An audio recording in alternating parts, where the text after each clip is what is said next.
Nakumpleto yung documents ko is April 2023. 2023, ready to go. You're so ready to go. Then May 2023, retrogressions. Ganun yung feeling na, baka hindi to meant for me. Baka pang Philippines lang ako. Baka parang hindi ako pang US.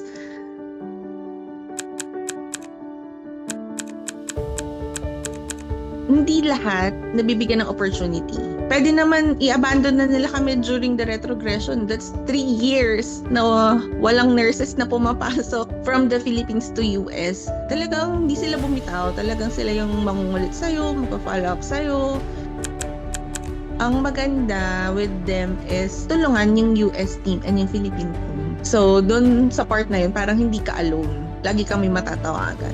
Hanggang sa aalis ka na, tuloy-tuloy pa rin yung support. And then, nung nagtuloy-tuloy na nga, nag-current na and all, parang sobrang exciting. Parang nilook forward mo na siya ulit na ito na yun. This is it sa wakas after 3 years.